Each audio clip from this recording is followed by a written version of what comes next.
यहीं पर लाया गया था। ये टायर मार्क्स तो हैं सर यहाँ पे।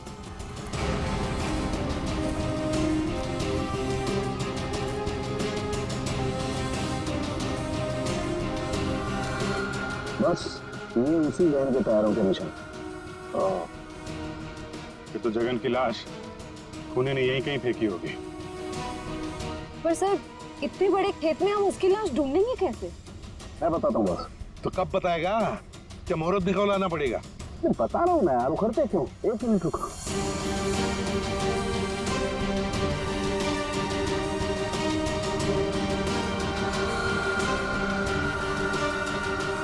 ये देखो, ये मैंने फूल के पोले निकाले। अभी मैं जिस दिशा में उड़ाऊंगा और उड़ करके जहां जाएंगे समझ लो फूल भी उसी दिशा में उड़ा है। लेकिन सर यहाँ तो हवा ना के बराबर है, ये कैसे पता चलेगा कि हवा किस डायरेक्शन में है?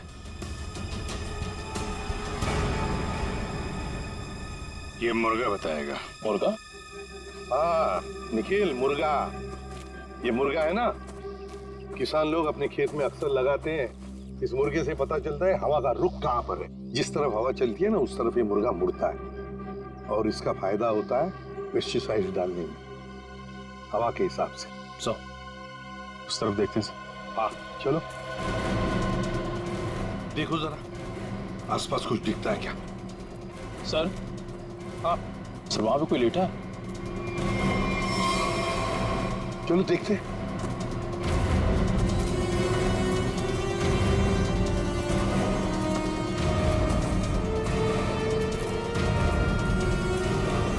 हेलो। ओ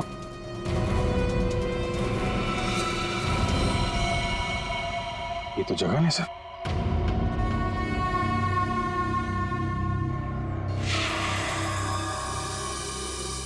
देखिए, जगन की लाश हमें गेंदे के खेत में से मिली। क्या बता सकते हैं ऐसा कौन कर सकता है? कौन मार सकता है जगन को? कौन मार सकता है आपके बेटे को? है किसी पर शक आपको? किसी के साथ उनकी कोई दुश्मनी थी? है? मुझे किसी पर शक नहीं। तो कहीं ये मामला प्रॉपर्टी से रिलेटेड तो नहीं? हम पर क्यों शक कर रहे हैं? क्यों नहीं? जगन जी अमीर आदमी थे, मनाली में सेब के बाग थे, जमीन जायदाद थी। उनके मरने से और पूरब के मरने से और दोनों बच्चों के गायब होने के बाद प्रॉपर्टी तो आप लोगों को ही मिलने वाली है ना। देखिए सर, आपको बहुत बड़ी गलतफहमी हो रही है। हमें तो ये भी नहीं पता था कि जगन के पास इतनी प्रॉपर्टी है, सेब के बागान है और वैसे भी मेरी अच्छी खासी नौकरी है, अच्छी खासी कमाई है। मुझे और क्या चाहिए जिंदगी में? और मेरा तो इन सब से कुछ लेना देना ही नहीं है। मुझे तो प्लीज दूर ही रखिए। देखिए, मैं अपनी फैमिली और अपनी वाइफ से बहुत खुश हूँ, मुझे और कुछ नहीं चाहिए। अच्छा, तो आपके कहने का मतलब है जो कुछ भी लेना देना है वो किल्लोरी जी का लेना देना? देखिए सर, आप लोग मेरे बच्चों को ढूंढने के बजाय मुझ पर और मेरे परिवार पर शक कर रहे हैं। नहीं नहीं नहीं नहीं नहीं किल्लोरी जी, हम आप लोगों पर कोई इल्जाम नहीं लगा रहे किल्लोरी जी। हम तो बस सच्चाई जानने की कोशिश कर रहे हैं। जैसे एक बात जरूर कहूंगा आप लोगों को, सच्चाई आपके लिए बहुत फायदेमंद होगी।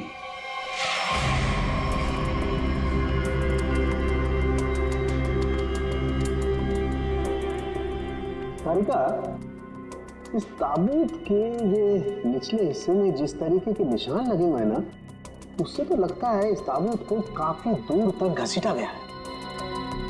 तुम एक काम करो, जो ताबूत पर जगह जगह मिट्टी लगी हुई है, इस मिट्टी का सैंपल ले लो। ये मिट्टी बताएगी कि ताबूत कहाँ से आया है। मगर सर, खून कहाँ हुआ है वो तो हमें पता चल गया है ना। हाँ तारिका, ये पता लग गया है, लेकिन वो वैन, उस वैन के बारे में कुछ पता नहीं लगा है। जिस वैन में ये खून हुआ है, जिस वैन में से एक लाश गायब हो गई, उसके बारे में कुछ नहीं पता है। एक काम करो, इस मिट्टी का सैंपल ले लो, फिर इस मिट्टी को हम बॉम्बे के सॉइल मैप से मैच करके देखेंगे। लेकिन सर, मुंबई के सॉइल मैप की कौन सी मिट्टी का फैलाव कहाँ तक है ये हमें कैसे पता चलेगा? इंटरेस्ट नहीं है कॉज तो फिर सैंपल ले लो, पता लगेगा। Believe me.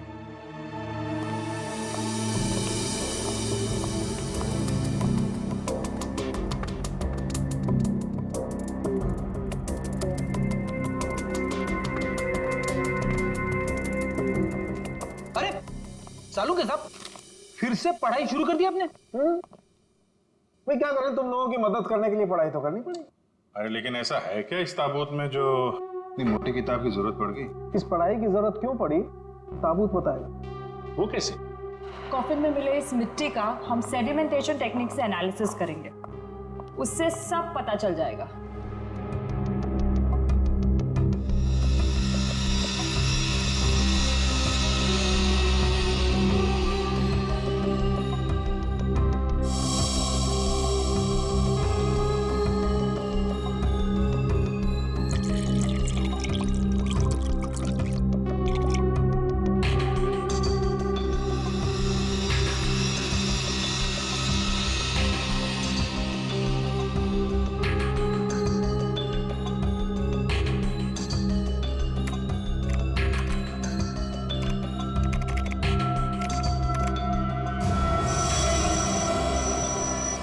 ये देखिए,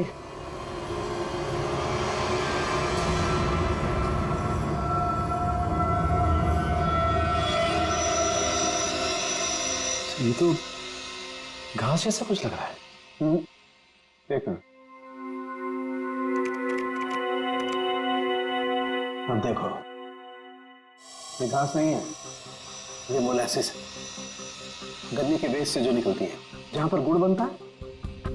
मतलब ये ताबूत वहां पे ले जाया गया था जहां पे गन्ने से गुड़ बनाया जाता है, शुगर फैक्ट्री। सिर्फ मुंबई के आसपास 2-4 शुगर फैक्ट्रीज हैं। अच्छा सालुका साहब, ये मिट्टी किस एरिया की है, कुछ पता चल सकता है? हाँ बिल्कुल पता लग सकता है।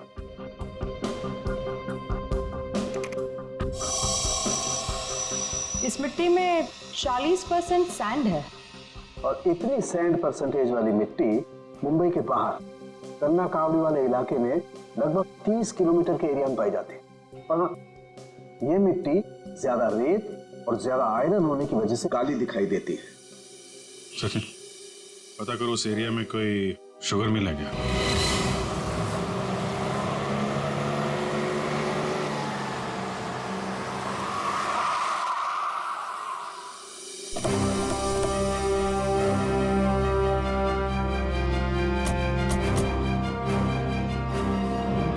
चंगनलाल शुगर मिल। यहाँ तो लोग आ जा रहे हैं, चहल पहल है। यहाँ पे खून ही खून करके कैसे निकल गया? और तो लाशों की अदला बदली भी की है।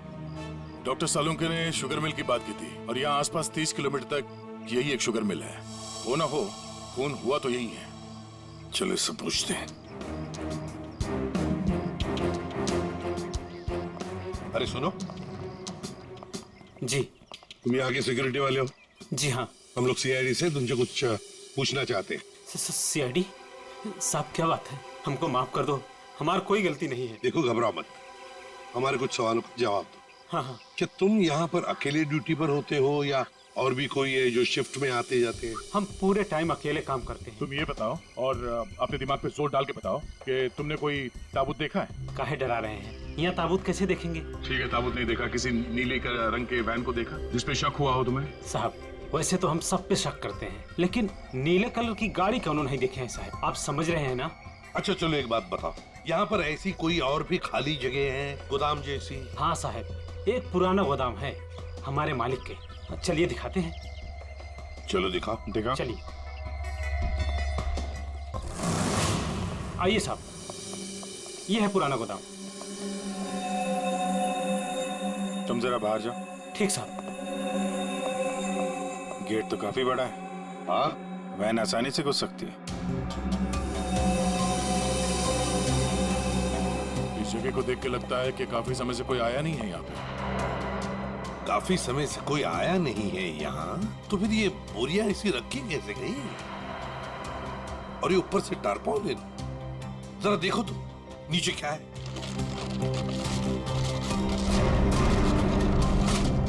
ये देखा?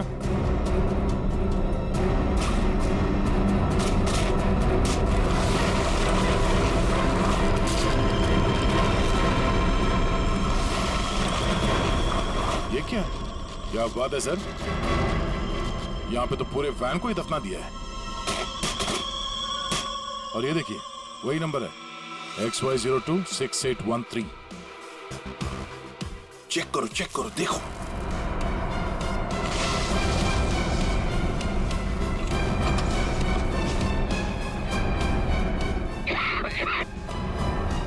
माय गॉड, इतना सारा खून। लगता है 24 घंटे से ज्यादा।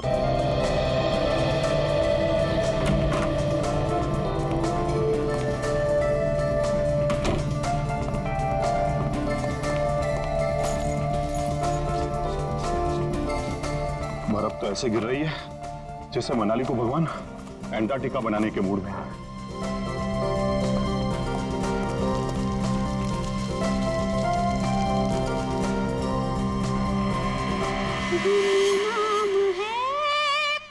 घर में तो कोई नहीं। फिर ये म्यूजिक किसने चलाया? पूरब, माया, गौतम, पूरब, माया, गौतम।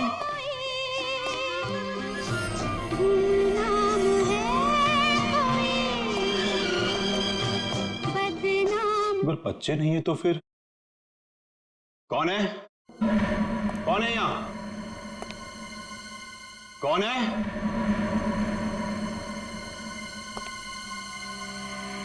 कौन है?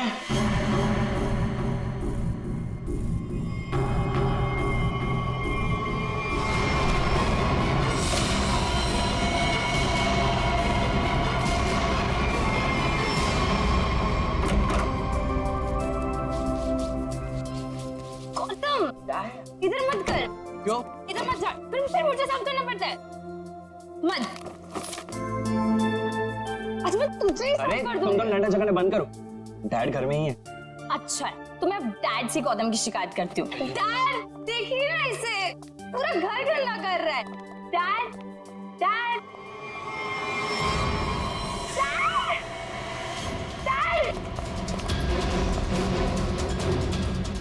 Dad, dad, dad.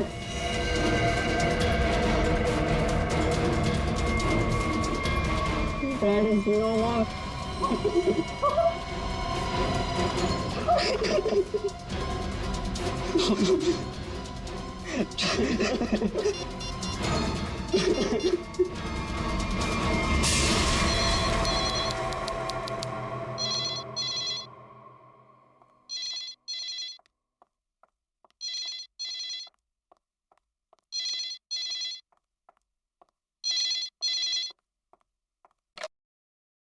हेलो, हाँ वो लोग आ गए हैं और किसी भी वक्त घर पर पहुंचने वाले हैं।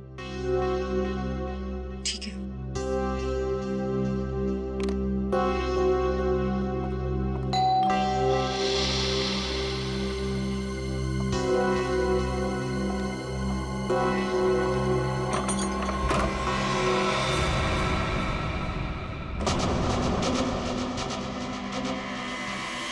Oh my God! क्या हुआ किलोरी? आगे बोलो। वो लोग तो नहीं आए, लेकिन ये ताबूत कोई छोड़कर गया है और कोई यहाँ दिख भी नहीं रहा। ये जगन का ताबूत होगा, लेकिन ये तो बच्चे लेकर आने वाले थे। हाँ, पर बच्चे तो यहाँ नहीं है। जब मैंने दरवाजा खोला तो बस ये ताबूत यहाँ रखा था। तुम एक काम करो, पूरब को फोन करो, पूछो कहाँ है वो लोग। हाँ।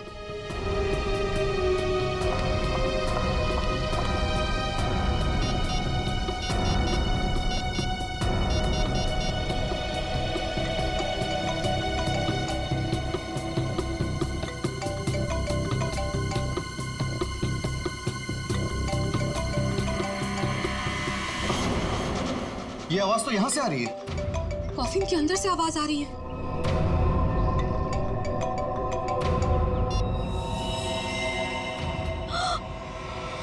खून! विक्रम, खून! Oh my God! कुछ तो गड़बड़ है। पुलिस को फोन करो जल्दी। एक मिनट, तुम पैनिक मत हो, खोलकर देखते हैं ना।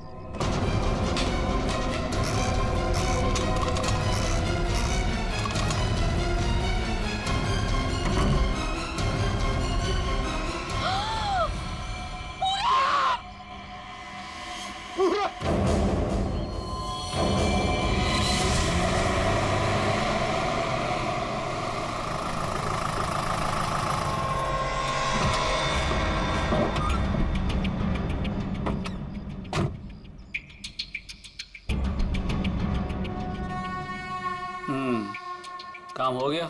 यस बॉस, आज तो आप हमें शाबाशी दोगे बॉस। किसी को कोई शक तो नहीं हुआ? कोई शक नहीं बॉस, इतनी सफाई से लाश को ठिकाने लगाया है कि उनके रूहें कांप जाएंगी, रूहें। ए, बस बस बस, आज तक तूने कोई काम ढंग से किया है? बात करता है, मैं खुद चेक करूंगा।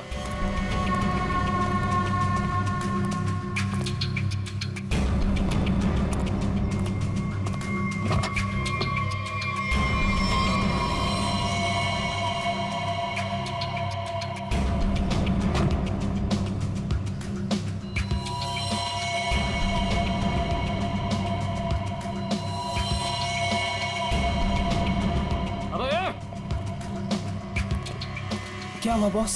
मेरी किस्मत खराब थी जो मैंने तुझ जैसे निकम्मे को काम पे रखा। ऐसा क्या हो गया बॉस? ये देख, ये है तेरा सफाई वाला काम। हाँ, तू लाश ठिकाने लगाने गया था या अपनी पूंछ लगाने गया था तू? पूंछ? अबे पूरे रास्ते पर तू खून के निशान लगा कर आया। सीआईडी वाले इसी पूंछ को पकड़कर हमारी गर्दन तक पहुंच जाएंगे। अरे तुझे कितनी बार बोला कि लाश ठिकाने लगाने के बाद सफाई पर सही से ध्यान दिया करो। बोला था ना, एक बार बात तेरे भेजे में नहीं घुसती क्या? बात करता है। अब क्या करे बॉस? क्या करे? मैं बताता हूँ तुझे, रुक। मन तो करता है ना तेरा खून भी इसी रास्ते पर बहा दूं। अरे शक्ल क्या देख रहा मेरी? ये मुसीबत को ठिकाने लगा और सफाई वही कर। जी बॉस। चल बॉस, चल।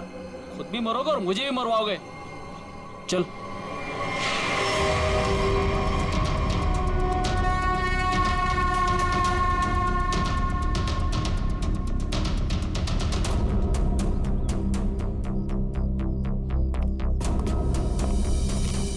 क्या संबंध क्या है आपका लाश के साथ? जी वो मेरा बड़ा बेटा था, अपने पापा की लाश लेकर आने वाला था और खुद ही। क्या इसका क्या मतलब क्या है? मतलब ये कि इसके पति 2 दिन पहले ही मर गए थे हार्ट अटैक से, और जिसकी लाश पड़ी है पूरा, वो अपने पिताजी के पार्थिव शरीर को लेकर यहाँ आने वाला था, भाई और बहन के साथ। भाई और बहन? वो कहाँ है अभी? वो भी गायब है, उनका फोन तक नहीं लग रहा है। कहाँ से आ रहे थे वो लोग? एयरपोर्ट से। थोड़ी देर पहले ही उनकी फ्लाइट लैंड हुई थी, लेकिन वो लोग तो यहाँ नहीं पहुंचे, सिर्फ कॉफिन पहुंचा, वो भी पूरब के लाश के साथ। ये लो, मतलब बीच रास्ते में किसी ने कांड कर दिया। वैसे आपका क्या संबंध है जगन के साथ? कोई रिश्ता नहीं। मतलब? ये मेरे पति है। अच्छा, मतलब दूसरी शादी है ये? एक बात बताइए, ये पूरब इनकी एक्स हस्बैंड की लाश को लेकर इनके करंट हस्बैंड के घर क्यों आ रहा था? है? ये मेरा घर नहीं है, ये किलोरी का घर है। मतलब आप घर जमाई हैं? जी। खैर, ये तो आपका निजी मामला है। आप ये बताइए कि ये लोग कहाँ से आ रहे थे और एयरपोर्ट पे इन्हें कौन रिसीव करने वाला था? जगन हमारे 3 बच्चों के साथ मनाली में रहते थे। 2 दिन पहले पूरब का फोन आया कि हार्ट अटैक से उनकी मृत्यु हो गई है। मैंने पूरब को बोला कि उनके अंतिम संस्कार के लिए वो उन्हें यहाँ ले आए। एयरपोर्ट पे वो जैसे ही उतरे, वहां से उन्होंने एक प्राइवेट टैक्सी ली यहाँ आने के लिए, और उसके बाद। प्लीज आप मेरे दोनों बच्चों को ढूंढ निकालिए, माया और Gautam. Yes sir. Nikhil sir, देखो ये रेलगाड़ी कौन से स्टेशन से होके आई है? चलो भैया, चलते हैं। चलते हैं भैया का क्या मतलब है? अपना मुंह दिखाने आया था तू यहाँ पर? मतलब ये है कि एक लाश पड़ी हुई है, उसका खून हुआ है, किसने खून किया है ये तो आप पता लगा ही लोगे ना। मानो आप लोग तो मेरा क्या काम है यार? इसको नहीं बुलाऊं तो इसके कान में से धुआं निकलता है कि हमें बुलाया नहीं, ये तो यूं केस सॉल्व कर देते, यूं खूनी को पकड़ लेते। और अभी लाश को सूंघा तक नहीं, वो चल पड़ा। हाँ सूंघ लिया तो फिर मुंह खोल ना। लाश को सूंघने के बाद क्या पता चला ये बताने के बगैर सरपट भागे क्यों जा रहा है? देख फारूक, 2 बच्चे गायब है, इस औरत के 2 बच्चे, और ऊपर से बाप की लाश भी गायब है। लाश गायब है तो मैं क्या करूं? लाश बन के लेट जाऊं यहाँ पर? लाश ढूंढना आप लोगों का काम है, तो ढूंढो ना। पूछो किसी से, ढूंढो ये कैस्केट कहाँ से आया था। मैं क्या करूंगा इसमें? अच्छा तू जा। हाँ ठीक है। अरे एक मिनट सर, हमें इस केस में आपकी जरूरत है। आप देखो भैया वो तो हर केस में तुम लोगों को मेरी जरूरत पड़ती है, पर तुम लोग मानते कहाँ हो? यार छोड़ो इसको। अरे सर प्लीज एक मिनट। अरे सारुंके साहब, आप अपने ज्ञान का प्रकाश डालिए ना इस केस पे। इसके चेहरे पर अंधेरा छाया, ये क्या प्रकाश डालेगा? तुम बोला? नहीं, ये हमारे आपस की बात है, तुम लगे रहो। ये ताबूत कहाँ से आया? ये लो, एयरपोर्ट से। अरे तो एयरपोर्ट जाओ ना यार, यहाँ क्या कर रहे हो तुम लोग? तो जाएंगे ना साळुंखे जी, पर आप क्यों मैदान छोड़ के भाग रहे हो? भाभी, आपके हस्बैंड की लाश आ गई। नहीं, मेरे बेटे की लाश आई है। क्या कह रही हैं आप? इतना सारा खून क्यों बह रहा है? मुझे बहुत डर लगता है खून से। शांति प्लीज। ना खून इसलिए बह रहा है क्योंकि इनका खून हो गया है।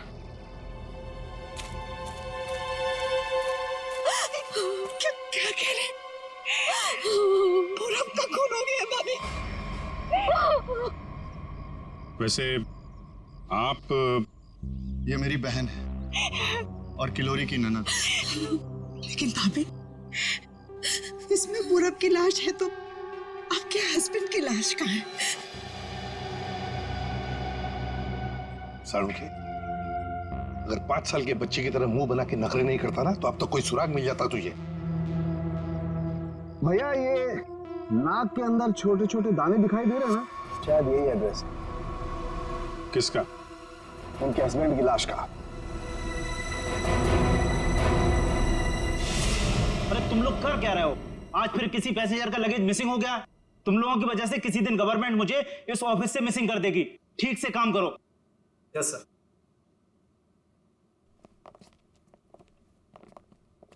सर आप लोगों का भी कुछ मिसिंग हुआ है क्या? हम लोग सीआईडी से। हम यहाँ पर किस पैसेंजर्स के बारे में पूछताछ करने आए हैं। आज सुबह कनेक्ट एयरवेज से 3 लोग एक कॉफिन लेकर मनाली से मुंबई आए थे। और वो 3 पैसेंजर्स ये लोग हैं। ये देखिए, ये पूरब, गौतम और ये माया। ये तीनों अपने पिता की लाश को कॉफिन में डालकर यहाँ लाए थे। जी हाँ सर, लाए तो थे। उस कॉफिन में इनके पिताजी की लाश थी, जो इनके घर तक कभी पहुंची ही नहीं। बल्कि उस कॉफिन में पूरब कुमार की लाश पाई गई थी। ये कैसे हो गई?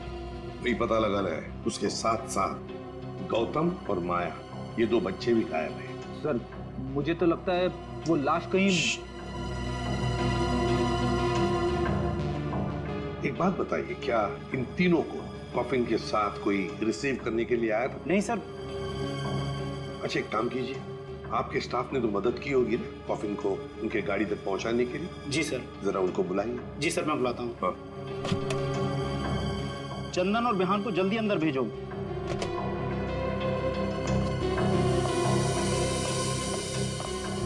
क्या हुआ सर?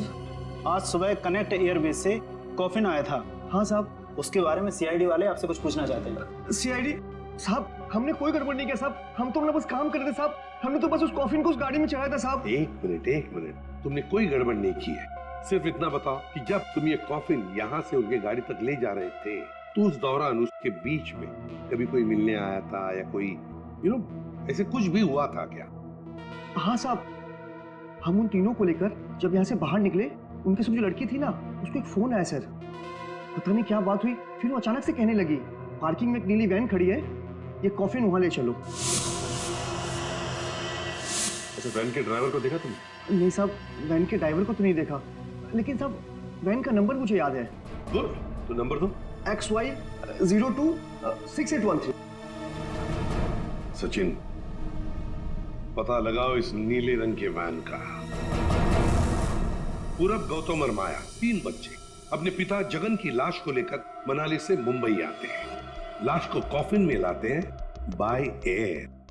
मुंबई पहुंचने के बाद वो अपनी मां को फोन करके बताते हैं कि वो मुंबई पहुंच गए और साथ साथ वो कॉफिन भी। मगर जब ये कॉफिन उनकी मां किलोरी के घर पहुंचता है, तो कॉफिन में से निकलती है बड़े बेटे पूरब की लाश। जगन की लाश गायब है और उसके साथ साथ गौतम और माया दोनों बच्चे भी गायब हैं। तीनों के तीनों गायब। सर हो सकता है कि जिस वैन में वो लोग लाश लेकर जा रहे थे वो वैन कहीं रुक गई हो और शायद वहीं पे कुछ हुआ हो। बस तो इसीलिए तो उस ड्राइवर की जरूरत है हमें। वो ड्राइवर कौन था, उस गाड़ी के बारे में डिटेल, सब कुछ चाहिए हमें। सर वैन के रजिस्ट्रेशन नंबर से मैंने मालिक का पता लगाया। फिर मालिक का कहना है कि वैन तो कुछ महीने पहले ही चोरी हो गई। ये लो सर इसका मतलब अब गौतम और माया की जान को खतरा है। बड़ी बारीकी से प्लानिंग की है, खतरनाक प्लानिंग की है। देखते।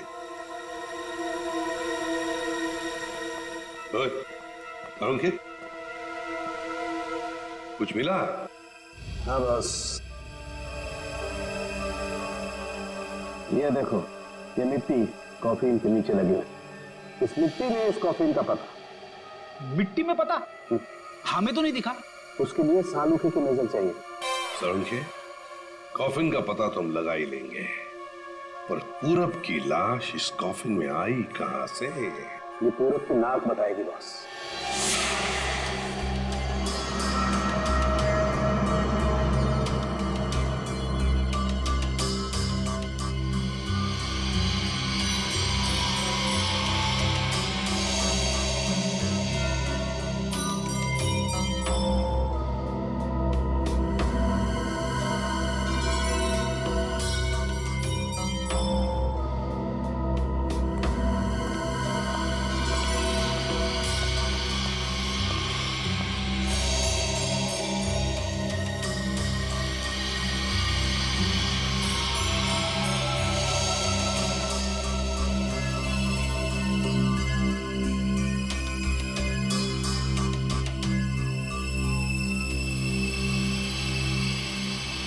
हाँ सर, कुछ पता चला? भाई अभी तक तो शक पर ही काम कर रहा है। शक दूर नहीं हुआ? हो गया, शक दूर हो गया। मुझे इसकी नाक में से पोलन्स मिले हैं, पराग कण। सालूके साहब वो कैसे पता चला? फॉरेंसिक पोलैनोलॉजी से। सालूके साहब ये क्या है? रेडी, ये फॉरेंसिक साइंस की एक अलग टेक्निक है। सर इसमें क्या होता है? निखिल, इस टेक्नोलॉजी से हम बहुत छोटे पार्टिकल्स लाइक माइक्रो पार्टिकल्स को स्टडी करते हैं, जो कि फूल पौधे, कपड़े, मिट्टी, ऐसे कई सारी चीजों में पाए जाते हैं। वाह, क्या बात है तारिका जी, क्या नाम? लेकिन इसे बड़े ध्यान से देखना पड़ता है, क्योंकि कई बार क्या होता है कि आवारा भंवरे एक फूल पर बैठ करके उसके सारे पोलन्स, उसके सारे पराग कण चुरा करके भाग जाता है और पूरे के पूरे माहौल को गंदा कर देता है।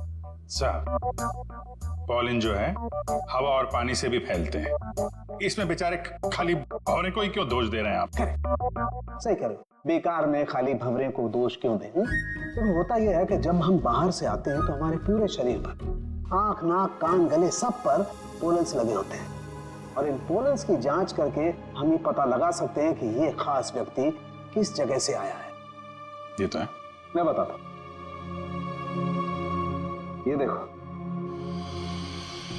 यहां पर मैंने इससे पोलन्स ले लिए जो उसकी नाक में थे, और इन पोलन्स पे 2 ड्रॉप मिथाइलमाइन की डालते हैं और इसे हम कर देते हैं सिक्योर। अब इसे चेक करके हम ये पता लगा सकते हैं कि ये पोलन्स कैसे हैं, कहां से आए। ये देखो सर, ये तो नारंगी कलर में उभर के आ रहा है। और अब इस आकार को हम हमारे डाटा के सैंपल से मैच करके देखेंगे, ताकि पता लग सके कि ये पोलन किस टाइप का है। करके जरा मैच। हाँ।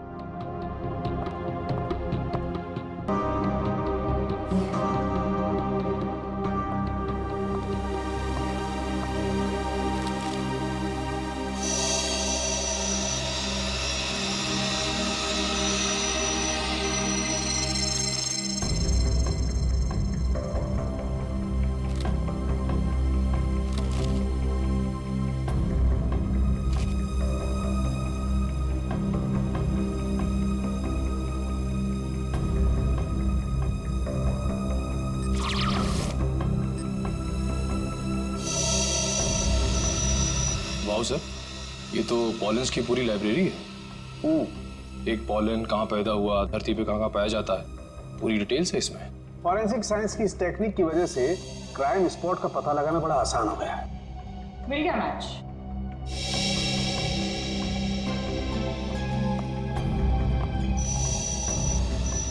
ये मैरीगोल्ड है जिसका हाइब्रिड नाम मरियासा गोल्ड 63 है। ये वैरायटी पूरे साल पैदा होती है और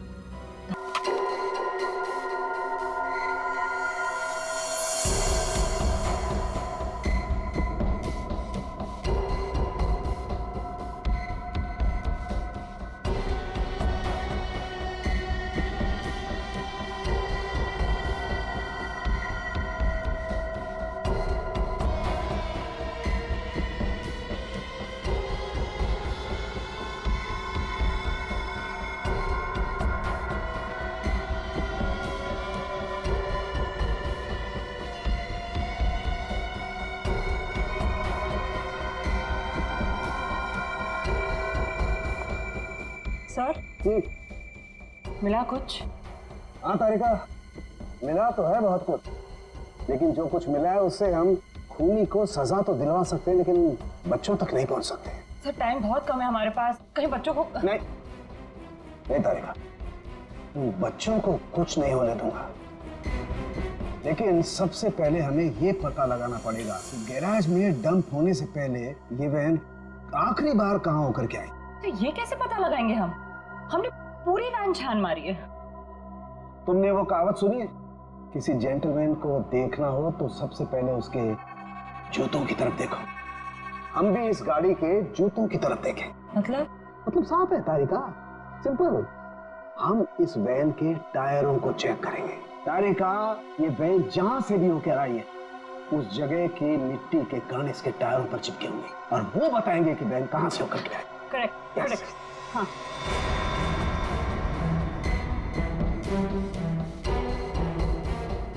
सर एक कोर्सा पता क्यों दिशा? हाँ सर अभी देते हैं।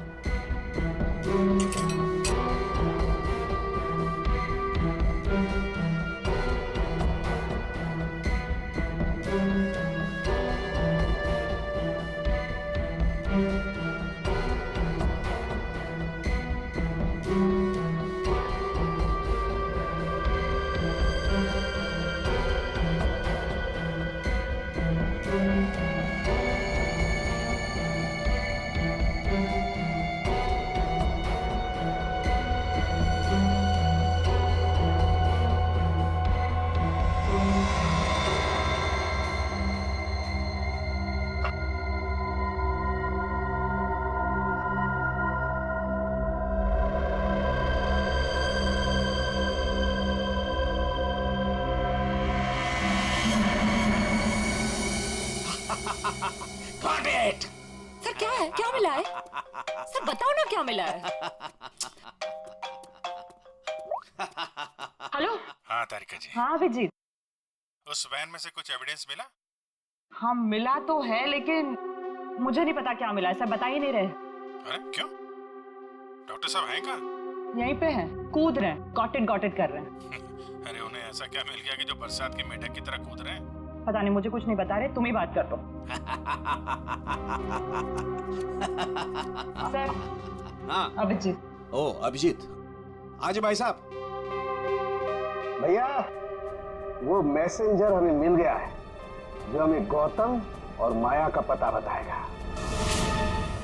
क्या सफेद रंग का एरो बनाया है पेड़ पे?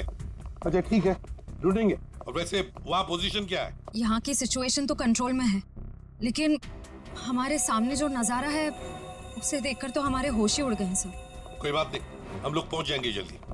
क्या कह रही है श्रेया? सब ठीक है सर? कह रही है कि वहाँ पे नजारा ऐसा है कि जमीन खिसक जाएगी पैरों के नीचे से। सर हमें जल्द से जल्द वहाँ पहुँचना होगा, बल लोग बहुत कम है, कहीं हाथ से निकल ना जाए। आप लोग कोई बताएंगे क्या हो रहा है? कैसे है मेरे बच्चे? ठीक तो है? प्लीज कुछ बताइए। मैम जरा धीरज रखिए, सब कुछ पता चल जाएगा। कुछ बताया होगा ना फोन पे उसने। आखिर हमारे बच्चे मिले कि नहीं मिले, कुछ तो मालूम होगा ना। देखिए अभी कहने सुनने से कुछ नहीं होगा, जो भी है वहाँ पे चलने के बाद ही पता चलेगा। अरे पता तो तब चलेगा जब वहाँ पहुँचेंगे। अगर भालू शेर चीतों को पता चल गया ना कि हम लोग यहाँ हैं, तो दुनिया में किसी को हमारा पता नहीं चलेगा। आप फिक्र मत कीजिए प्रीति जी, आजकल इंसान जानवरों से ज्यादा खतरनाक हो गया। हो सकता है वो आपको देख के भाग जाए। अरे उन्हें चिल्लम चिल्ली की आदत नहीं है, जरा शांत रहिए आप। क्या? देखिए एक मिनट। पूरे श्रेया, वो सफेद निशान वाला पेड़ मिल गया। सर उस पेड़ से राइट लेकर 200 मीटर स्ट्रेट आ जाइए। 200 मीटर राइट में। चलिए जल्दी चलिए। कोई मुझे बताएगा हो क्या रहा है? मेरा दिल बैठा जा रहा है। कहीं मेरे गौतम और माया को कुछ हो तो नहीं गया? बस बस, और नहीं चला जाता, अब नहीं चल पाऊंगी। देखिए पीछे छूटने वालों को जानवर छोड़ते नहीं है, लंच या डिनर में खा लेते हैं। नहीं, मैं आगे जाती हूँ ना, आप लोग मुझे फॉलो करिए।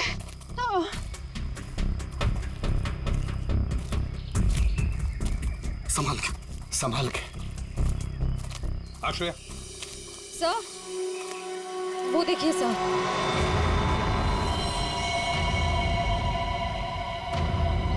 माय गॉड, जल्दी से बच्चों को नीचे उतारो। हे भगवान, क्या है? चल गए। ये क्या मजाक है सर? जब आप लोगों ने देखा कि ये लोग यहाँ आए थे, इन्हें छुड़वाया क्यों नहीं, नीचे क्यों नहीं उतारा सर? बचा लो मेरे बच्चों को। श्रेया संभाल। माया घबराओ मत।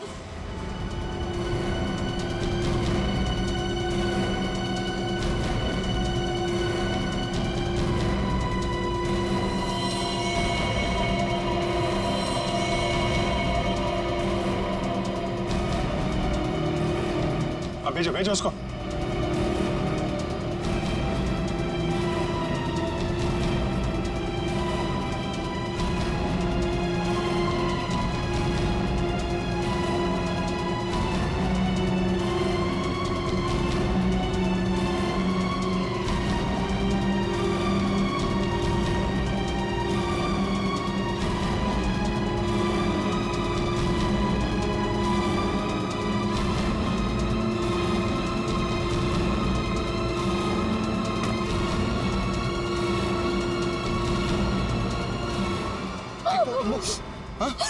तुम लोग ठीक हो ना? बंद कीजिए अपना नाटक, हमारी इस हालत के जिम्मेदार आप ही हैं। बच्चे कहते हैं ना हमें, तो क्यों डाला अपने बच्चों को मौत के मुंह में? तो अच्छा हुआ सीआईडी टाइम पे आ गई, वरना आपने भैया की तरह हमें भी मार दिया होता। क्यों खिलोरी जी, ये बात क्या है?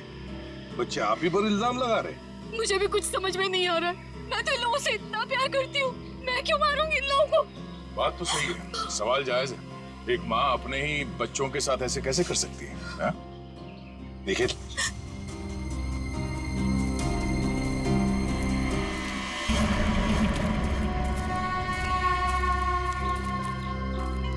तुमने तो छुपने की बहुत कोशिश की और उस कीड़े ने हमें यहाँ का पता बता दिया।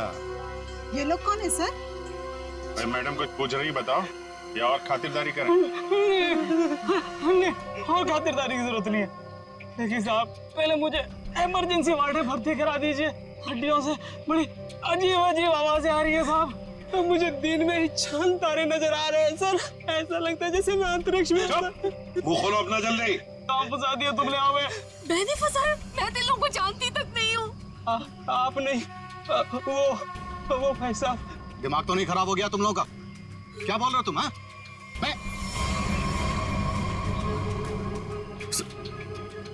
वाकई आप मल्टी टैलेंटेड हैं। Husband come kidnapper come murder, all in one. क्या बात है? विक्रम तुम? भैया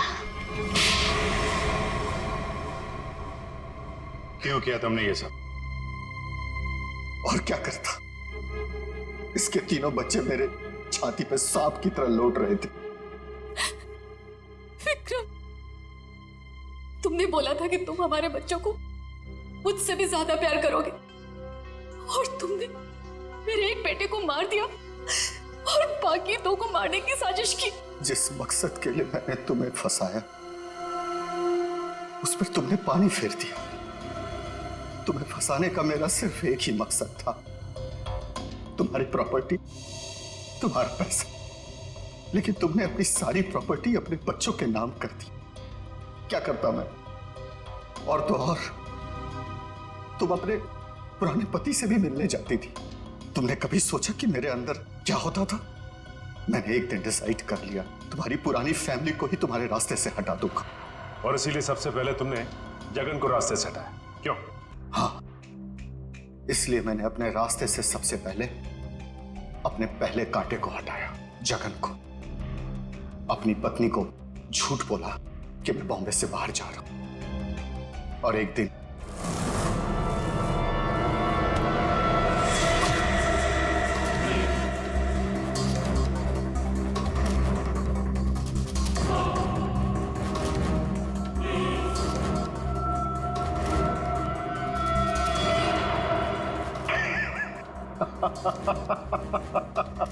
सोचा था जगन के मौत के बाद तुम्हारा झुकाव तुम्हारे बच्चों के लिए कम होगा, लेकिन मैं गलत था। तुम्हारा तो और बढ़ गया, और तो और तुमने उन्हें साथ रखने का फैसला कर लिया। पर यह बात तुम्हें बर्दाश्त नहीं हुई, इसलिए तुमने इन दोनों को भी रास्ते से हटाने का फैसला किया, क्यों? विक्रम, मैंने तुम पर इतना भरोसा किया, तुमने सब बर्बाद कर दिया। मैं तुमसे नफरत करती हूँ, नफरत। जायदाद की लालच में आके तुमने जो मौत का खेल खेला है, उसका अंजाम भी मौत है। फांसी होगी तुम्हें।